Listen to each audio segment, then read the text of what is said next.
Take a look at this old motorcycle poster. I think it's beautiful. It's full of life, it's full of excitement and danger. That's because the designer made good use of tension. And in the case of this poster, tension is a very good thing. In fact, believe it or not, in most of our design work, some degree of tension is nice to have. But knowing what kind of tension and how much is critical, and knowing what tension actually is. Let's talk about that. What do we mean by tension, and how can we manage it? Well, first of all, tension is simply putting movement or life into our work, making it feel as if something is happening. There are a number of ways we can do that. The first is simply moving items closer together, or to the edge of the frame,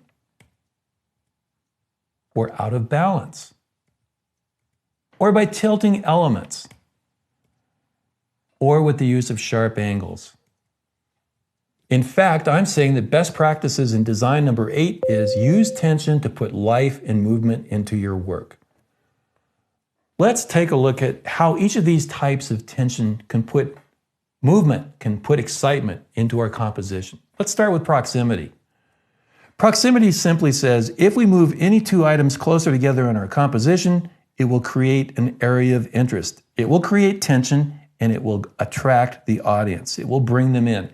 It's uncanny, but you can actually tell your viewers where to look first by simply clustering elements together. It's amazing how well this works. Move elements closer together, you grab their eye and pull it in. Move them apart, and you relax that attraction.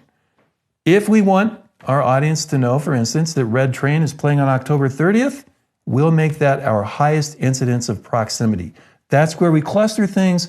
That's where we offer a target. And in a later video, we'll talk about the importance of offering a target or a portal into a composition. If we're designing a business card, and this is a common mistake I see in design, and we have things spread around the card, everything feels dilute, it feels too airy. We can use proximity, moving things closer together, to give our audience a clear target. Absolutely critical. I want my design work to feel centered, not dilute. I want my audience to have a clear target. I don't want them confused. I don't want them guessing. Proximity is one of the best ways to offer a portal or an object of interest to your audience in a way that is calculated and isn't left to chance. Even in a magazine layout, I can use proximity to let my audience know, start here. In our ad for Clarity Guitars, where do I want my audience to look first? I'll use proximity to ensure that I control the conversation. Another way to build a little tension into your work is to move elements to the very edge of the frame, and you will see this used everywhere.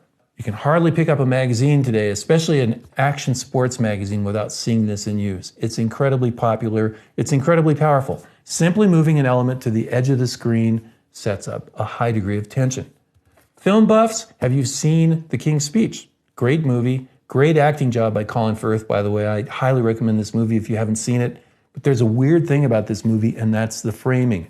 In scene after scene, the actors are shoved all the way to the edge of the frame, and they're looking off screen. That is a weird thing to do. Why did the director do this? Why? Of course, to induce tension, to make the audience feel out of balance, awkward, and ill at ease.